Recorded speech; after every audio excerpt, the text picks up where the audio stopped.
Hello, welcome to our third and final roundtable about the China Import and Export Fair, also known as the Canton Fair. I'm Hong Fei, and we're live in Guangzhou, not too far from the exhibition venue. The 2023 Spring Canton Fair is closing today after breaking new records in both scale and participation. And here are some of the numbers I want to share with you. The first phase welcomed 1.26 million visitors and made $12.8 billion worth of trades. And the second phase recorded $4.5 billion in worth of export trade and welcomed some 800,000 visitors. Now the transactions in the second phase is a little bit smaller due to the types of commodities on display there, but the final phase numbers are also sort of coming out today. But organizers and trade officials we're talking to are pretty pleased with the results they're seeing so far. But we want to go deeper. We want to know the stories behind those numbers, and that's why I'm joined by three lovely gentlemen today. We have George Ismail, a longtime participant and an experienced buyer in consumer electronics with your company based headquartered in Dubai and Iraq. Welcome, George. Thank you so much. It's a pleasure having you with you. And we also have Benjamin King, a supply chain management specialist, exhibiting for the first time in Phase 2. Welcome, Ben. Thank you. Great to be here. And we also have Eric Chai, a business consultant, exhibiting in Phase 3, also for the first time, as well as Benjamin. Yeah, that's right. Yes, yeah. And your main product has been healthy sugar alternatives. So That's we'll right. hear a little bit more about that. So welcome to the discussions. So both of you, Ben and Eric, are exhibiting for the first time. So first of all, Ben, how has it been? Your Canton Fair debut? Yeah, it was a great debut. It was a great exhibition. We obviously it's the first Canton Fair post pandemic and China opening up, so we don't have too much to compare compared to pre-COVID. But it was great to see lots of people coming in, visiting our stand from all over the world. Sure. Actually, let's start with a little bit of background. Yeah, tell us a little bit about your company. Yeah, sure. Kinyu SEM provides strategic supply chain services for foreign companies who are manufacturing here in China. So it's mainly around China country management here on the ground. Cool. And how about Eric? Also exhibiting for the first time, your company is focused on low sugar, low calories products. Yeah, this is our first time here. But I've been here as a visitor in the past few years.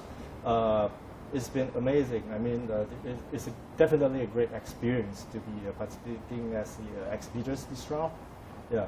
Fantastic. Yeah. And George, you've been here many times. Yes, you were saying absolutely. Too many. Absolutely. You've been here since 2016? Yeah, exactly. So tell us about your company. To be honestly, our Isma holding company doing activity in all the Middle East and also the North Africa. Our main business for the home appliance. Every year when we are coming to the China for the Canton Fair, we see a new the season actually.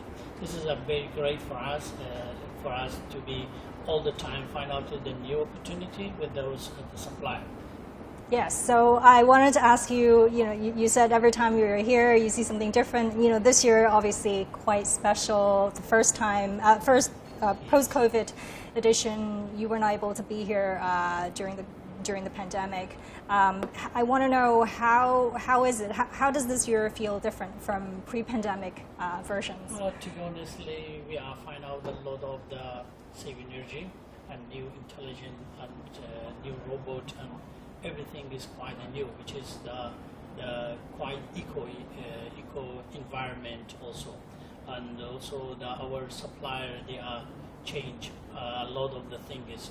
They are going to be a quite automatic. The factory when we are visit of them, as we see a lot of the differentiation, which is before actually. They use it a lot the new technology, the new industrial area, and new robot on the production, which is make it a very convenience for us to be expand the business with our supplier, especially the media, which is they have very trustable, honestable, the factory for us actually. Yeah, I mean, I was there in phase one, I think, in the consumer electronics area. Definitely, lots of new gadgets, lots of smart home appliances that I would like to have in my homes. Anyways, I wanted to get your take on, you know, the atmosphere as well. You being here, exhibiting for the first time, obviously first post-COVID Canton Fair. How was the process of setting up your display, first of all? Yeah, it was a great experience. It felt like being like a booth at a festival in terms of, you know, driving in with your equipment and with your different badges, and it was a great feeling about it, and knowing that, you know, it's one of the largest trade fairs in the world, and with, you know, sort of hundreds of thousands of people coming in. So yeah, it was a really exciting experience. Yeah, I mean, we were there, you know, during the transitional phase, weren't we? You know, yeah. Well, that workers. was. Yeah, it's always interesting to see what happens behind the scenes, constructing the booth. Our booth wasn't a huge construction project, so we didn't have to do too much planning. But yeah, it was quite simple to set up, and yeah, we were ready to go. Yeah, I mean, for those who aren't too familiar with the Canton Fair, you know, it happens in 3 phases. You know, each phase has different themes and different categories of products, and you know, 5 days per session, right? 5 days per phase, and they actually have to switch things out, pack up, move, and then so that the other phase can come in, and there's still, you know, a shortage of exhibition area because there's just you know, organizers are saying there's so much demand for you know, putting a product on display here. I wanted to ask you, Eric, as well. You're exhibiting. This is your first time exhibiting. It's the first time, yes. Yeah. Yes. How was the process for you? I think first of all, I need to express my gratitude to the organizers. I think things has been working out very great. Yeah, it's very organized, efficient, and then well, I mean, save a lot of work. You know, everything has been paid off. Yeah, I appreciate that. You were in the brand new hall, the new Hall D. Hall D, yes. Yeah. And you were sort of just outside Hall D. Yeah, we were in Hall D, but yeah, were you in the international pavilion? That's right. Yeah, we were close to that. We were in the trade services area, so they'd created this new trade service area, which had a lot of logistics and supply chain companies helping both Chinese companies with their exporting, as well as foreign companies with import-export, etc. Right. So it's an interesting ecosystem you know you're seeing at this fair. And how about you, George? You came here from Iraq. Yeah, I came in from Iraq in the 12th of April. Actually, this is a longer time for me to visit those of the supplier, and also sit down with the supplier to see how is the environment here, how is the challenges, how is the changes during of the pandemic. Especially our main target is with our supplier, the media, because our big supplier, which is very strong in the field of the industry of the air conditioner, which is very trustable. I mean, as I mentioned, I mean, they have a good quality standard for the things. We are renewed with them as to discuss about those of the things which is we can do, prepare ourselves for the next season. That's why it's taking a longer journey for me. Yeah, I know that you know, brands like Midea and actually a lot of brands on display here, they arrange shuttle buses for buyers to go visit the factories. Yeah, that's true. But you know, the media, which is they have a great booth in the booth, and the showcase is very attractive, is because it is a reaction of the reputation, as you know, the media reputation, the worldwide is very great. That's why a lot of the customer is gathering for this, and the new technology they show off, the new product and that's all. Yeah, sure. Definitely, you know, being a quite established brand, you know, has. You know, a lot of traction, you know, from customers from a lot of the different countries. What about you, Eric? Being a foreign brand, exhibiting for the first time, how was traffic in phase 3? Wow, the traffic is amazing. Oh, really? You can feel that it's vibrant, you know? Yeah, yeah. So the people are friendly. We get to see people from everywhere, different countries, you know? Yeah. Yeah. So, yeah, we get a lot of leads and contact, connection, everything. Yeah, I was going to say, I mean, because the Canton Fair, you know, never actually stopped, right? During the pandemic, they had their online versions and things like that. But how important is it to actually have a full-on offline event? To me, I think it's much better offline. I would prefer that because if we talk about online, you don't get to smell, touch, or feel the product yourself, or taste it, you know? Yeah. Especially for food products. I can't describe and you imagine how good is it, you know? How healthy is it? You can't do that. Yeah. Yeah, to me, offline is better. Sure. And Ben, you've had a lot of FaceTime with your clients at the fair, have you? Yeah, it's been really brilliant. I mean, throughout the pandemic, we supported our clients on the ground here in China when they couldn't travel. But one thing that I found that when people, with the Canton Fair, you see people flying over, they have this commitment to fly to China to meet their suppliers, and you know that they're here to do business. So it's quite clear that you know, when they come, and that sort of offline you know, discussion, you know, strengthens that, and I think much more so than being online. Yeah, very, very important to be on the ground, you know, and seeing what's happening. And then, you know, speaking of that, I wanted to sort of also touch on the new features we have this year. You know, this year's exhibition featured 3 new categories, you know, including, you know, industrial automation, intelligent manufacturing. I'm sure you saw those robotic arms in phase 1. And we also had new energy and smart vehicles, also a new category this year. And third new category is maternal and baby products, I think in phase 2. There are also new zones for smart living, the silver economy.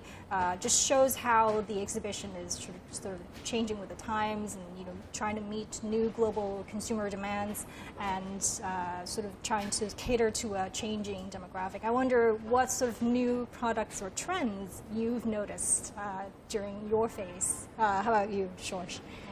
Mostly, I mean, the new safe energy and the new eco-environment, which is quite new for us, and also doing of the home appliances, they are using a lot of the new technology, the Wi-Fi, which is the combination with the network. We can control it through your apps, which is the newest one. You know, we didn't see they saw those products previously. Now it's quite new, which is, I mean, a little bit, I mean, the newest for our markets, to be honestly. And Eric, did you notice any? Were you sizing up your competition? And Well, you know, I've never been to the other phase other than phase 3. Yeah. But during this trip, I do notice that, you know, the whole city. You just look at the city. It's almost majorities are EV cars, I think. Yeah, even the robots in the hotels and everything is advanced, you know. right. Yeah, I'm a fan of a smart living concept. Yeah. Yeah. Yeah. And also health is a big theme, especially coming out of the pandemic, which I guess helps your business as well. Exactly. That's why, you know, based on some online articles, I do notice that the you know, the demand for the low sugar, low calories F&B market size, the estimated market value is around 317 billion Chinese yuan as per 2021. And the CAGR is expected to be 8.9% from 2022 to 2030. Yeah, you can imagine how big is the market for the health industry. Yeah. And how about you, Ben? Did you notice any trends as you were interacting with your clients? Or? Yeah, definitely. I mean, in addition to the you know, the IoT and the advancement of automation, that is clear to see at the fair. Also on the streets in Guangzhou, I definitely agree with that. But also just, you know, walking around at least phase 2, a lot, which was, you know, a lot of home decor, furniture, consumer-related products, was a lot more signs about signs from BSEI, SEDEX. These are social compliance certification bodies, And I think that there is a lot more factories actually highlighting this as an advantage. And I think that's because of, in many countries, social compliance and supply chain transparency is becoming more and more important. So a lot of it was interesting to see that sort of highlighted on the outside of people's booths alongside their products, what they sell. So that was interesting to see. I wanted to get into that as well. I think it sort of ties to business environment and the sort of the risks and concerns that some people had about dealing with China. So we will get into that later. So let's talk a little bit about the macro environment. The Canton Fair is taking place. The 133rd Canton Fair is taking place at quite a challenging time for international trade. Business from Europe and America have dropped due to high borrowing costs over there, and supply chain diversifications, and traders are also grappling with the volatilities in energy and raw material costs. All of these are weighing on business decisions, and I wondered, what do you think is the overall sentiment in doing business in China? You were talking about, there seems to be still a lot of excitement, but do you also see people being a little bit more reserved now because of the risks? Yeah, I mean, there's definitely discussion on diversification, people talking about China +1, nearshoring, reshoring. But I think the consensus is that China is the sort of number one place to get your product made, to get it manufactured.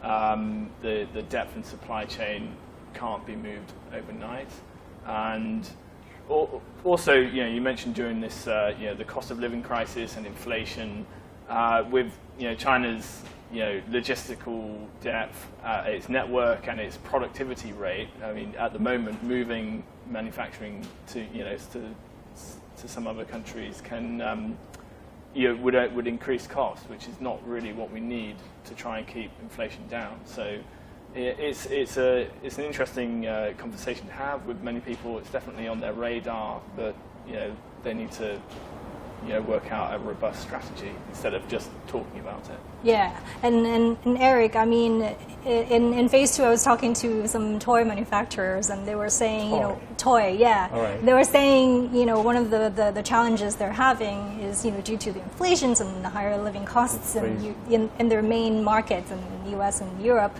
people are just not spending as much on things they don't necessarily need.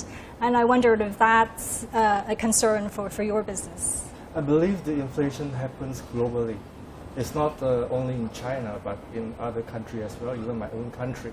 Yeah. So, however, we do think that China still have lots of alternatives and options that we can further explore. Yeah. So the only worry or so-called risk we concern is another pandemic risk. So we hope everyone is healthy. There's no more virus in the world. Yeah, we all that's the best thing. We all hope that. And George, how about you? What do you think of the to be honest, infection will be any country, because we are quite going to the globalization of the world. Any country have the infection. They will be impacted on the places. But there has one good point, which is that China is one of the country will be adapted and going with those. With those kind of what's called down the price. You can say that is they are matched with them. So when the price is down, is going to be down also. This is a great thing. But the globally the economy is not very well actually. But hopefully it's going to be too much better with recently. Yes, and the buyers and exhibitors I was talking to, buyers especially, are saying that, especially in these times when businesses are thinking about cutting costs, and consumers also tightening their purse strings, they want the best possible product with, the same budget they had. So, and I think China has shown that we do sort of produce good quality at a competitive price, thanks to the supply chains, the industrial facilities. The level for everyone. It depends on the end user they are demanded actually, but which is I prefer this kind of the ideological and theory for this one, make it diversity in the price, and also that's why they active, they cover all the levels. I mean, from the low level to the high level, which is the product also in the high level and middle setup, which is the market the requirement this one, because not everybody have the full pocket to pay with this kind of the product. Sure, and the supply chain is sort of moving. The lower end, I guess, the more labor-intensive productions are moving to Southeast Asia, and that's actually, actually China does want that. I mean, because we are trying to move up the value chain, and when it is true that our labor costs are rising, but that's why I think you're seeing more smart factories and things like that. I think you actually went to some of the smart factories in Guangzhou. Especially we are staying more time with the media factory, which is we are visit of them is annually they are huge.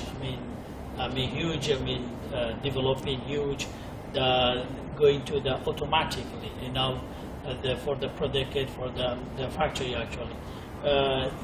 This kind of the thing is, I'm sure with the automatic they reduce the cost because the labor cost and also daily by day increase it. This is kind of the thing is they impact it, which is they produce it the best quality, which is minimum of the costs. That's why everybody they are prefer with this kind of the automatically manufacturing. Yeah, and then you look after mostly the European market, right? What do you think is driving their commitment to China in these difficult times? I think productivity is really important in terms of speed in both product development and also in sort of numbers out of the factory. The ease of logistics is definitely a key factor, and the range of different manufacturing hubs, and that's sort of an interesting part of working in China is the different sort of manufacturing hubs for various products. They're not there because of for no reason. There's because raw material suppliers are nearby, etc. So it's good to see when people travel to China, they can look at different levels of whether or not it's components, raw materials, or assembly factories as well. Yeah, and China's business environment has improved quite a lot in the last few decades since the Canton Fair has come into existence. We are seeing more sort of tax reductions, easier customs clearance, RCEP deal, which Malaysia is part of, and I wonder what improvements in terms of business environments have you seen in the past few years? We carry a mission to introduce low sugar, low calories range of products. Consists of durian coffee. I don't know if you heard about that. Durian chocolate. Coffee. Yes. We used to heard about the coffee. It's Arabica anyway.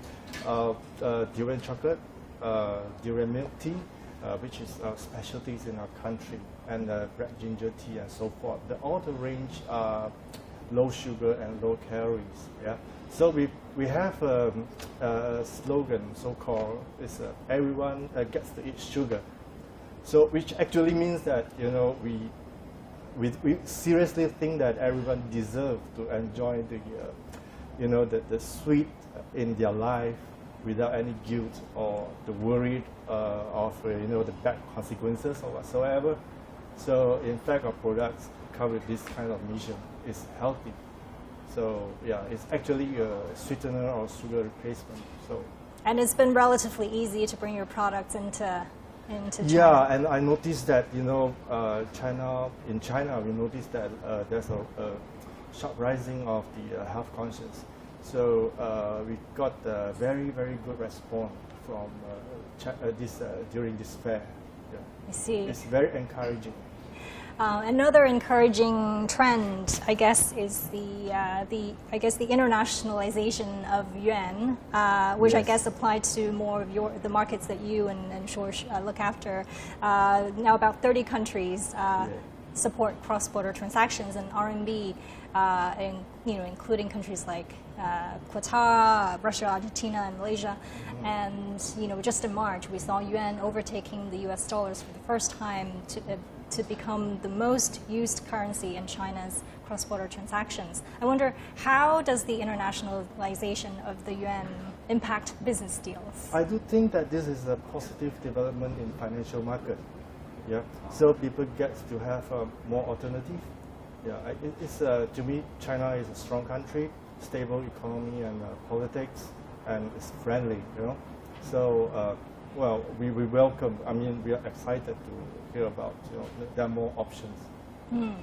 And in terms of supply chain transparency, that's something that I guess businesses from your markets are really keen to have when it comes to China, right? And I was actually just talking to a business owner, a friend of mine, a few months ago, and I mean he had never actually started a business here, and he wanted to, but I think he has some reservations about the difficulties of navigating the regulations and things like that. He still thinks that it might be the sort of the Wild West, and obviously there's still some concerns or some negative perceptions about China's intellectual property rights protection and data security and things like that. I wondered, what are some of the concerns that you've had to tell your clients? I mean, what are they sort of paying attention to, or perhaps some of the perceptions that need changing? Yeah, I think our clients are particularly, as I said before, social compliance and transparency in the factories is really important to our clients, as well as people, more and more companies are trying to map out their carbon footprint, and they can do that in many ways with the supply chain sort of downstream.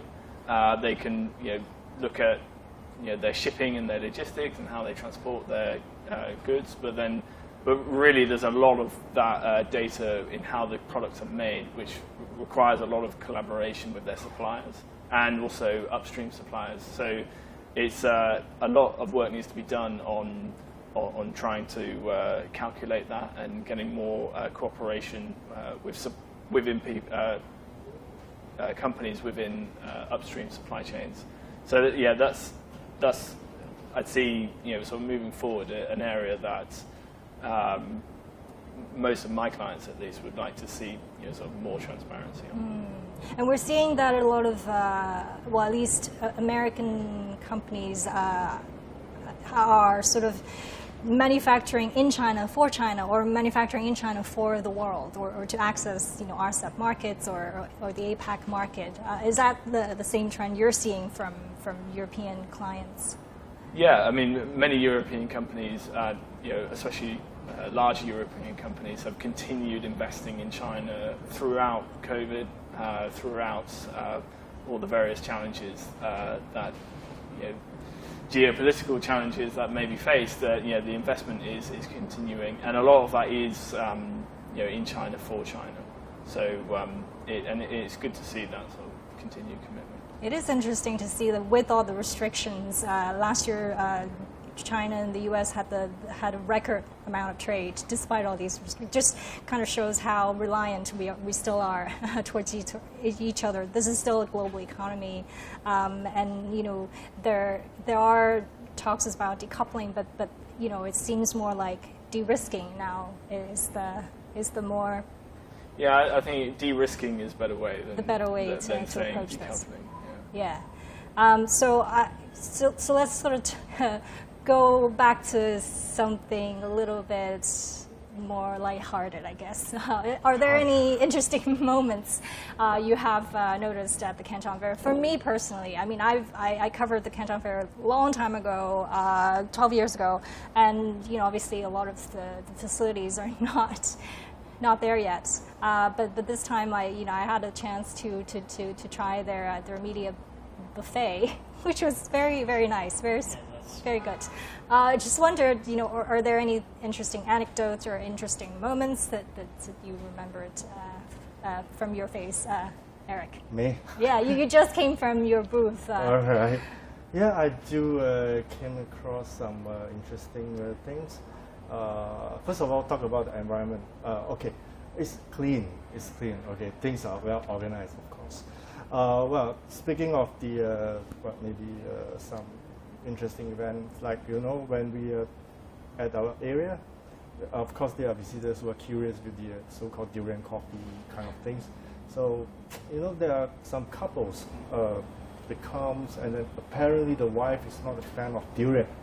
So well, the husband, out of curiosity, try and then encourage the wife to try. The wife, no, and then eventually she sipped a little bit, and she's the one who make the husband to buy some sample and continue to talk about the trade.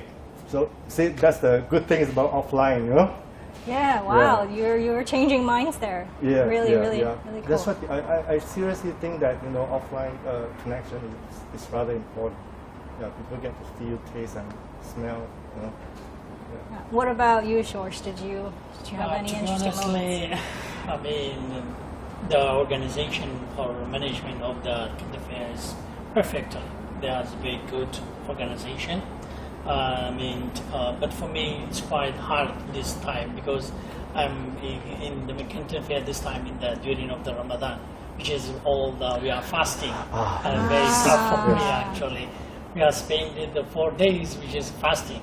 A little bit tough for me. That's why we are not moving too much. And here we are talking about media buffet and durian coffee. Yeah. You're fasting. Yeah, you're fasting at the same time. But I'm quite familiar with, especially Guangzhou. We are not taking the taxi. We take it by tram. It's much convenience to reach to there, and also not to move it around too much and stay with the largest supplier, which is I mentioned the media, which is our supplier. We stay with those of the booths, not move it out to a lot of the places.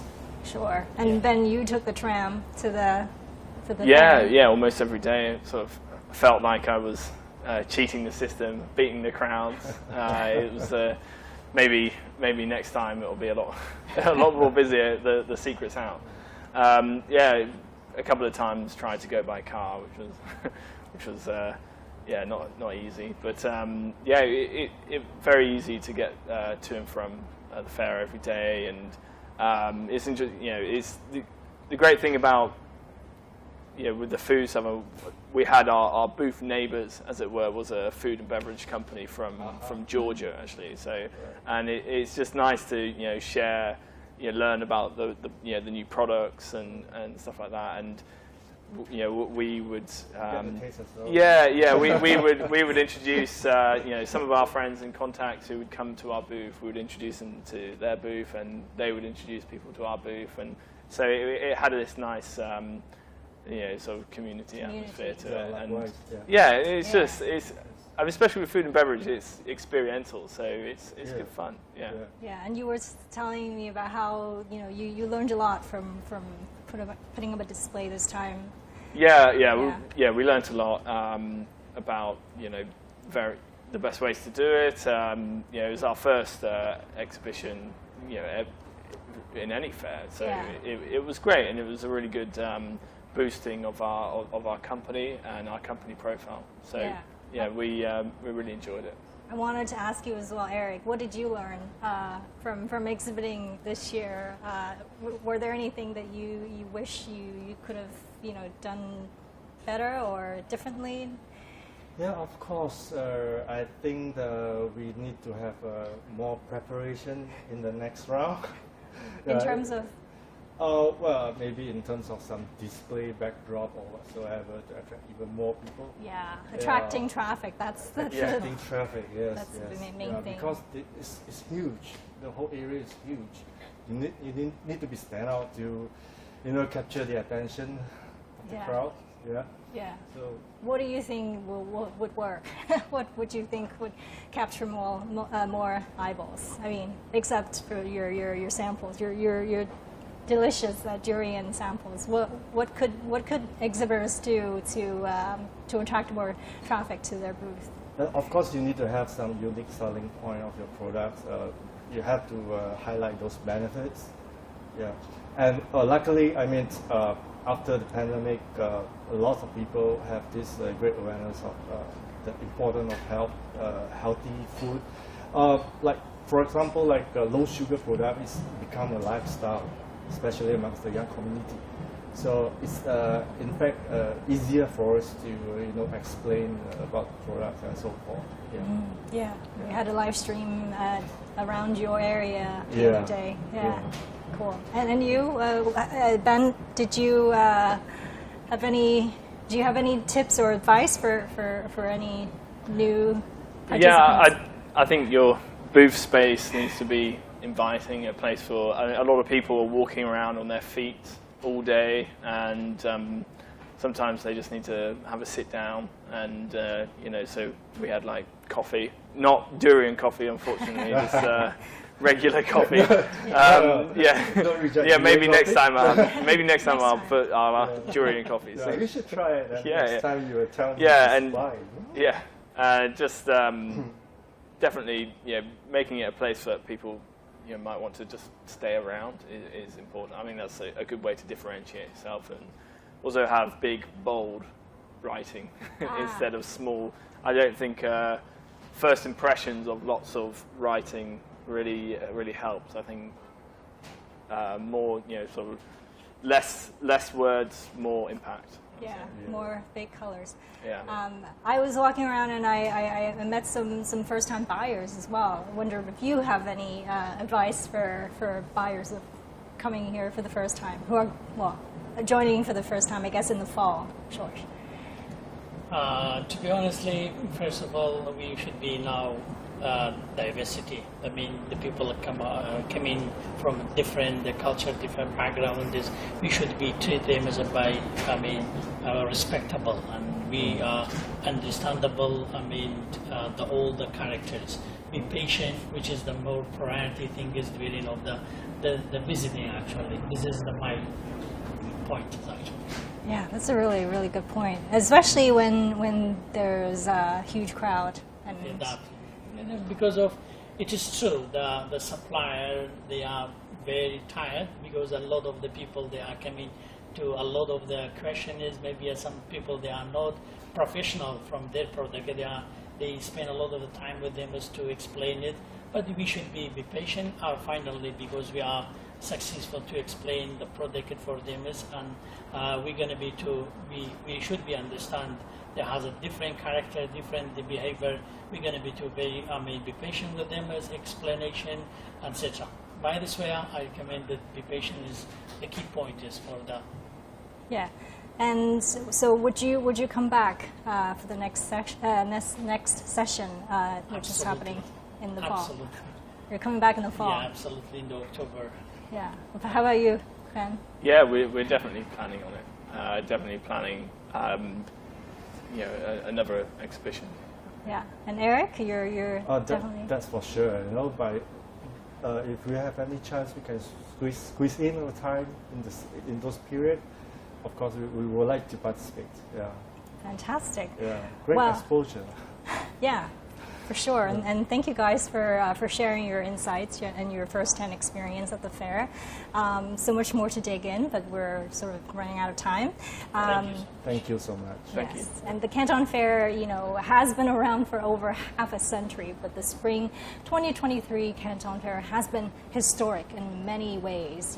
Being the first post-pandemic online-offline fusion hybrid event, the largest ever, and still remains a crucial barometer of China's trade, and it shows what resilience in the Chinese market means for the rest of the world. I thank you again, gentlemen, for joining this discussion. Thank you very much. It's a pleasure. We'll see you back in the fall.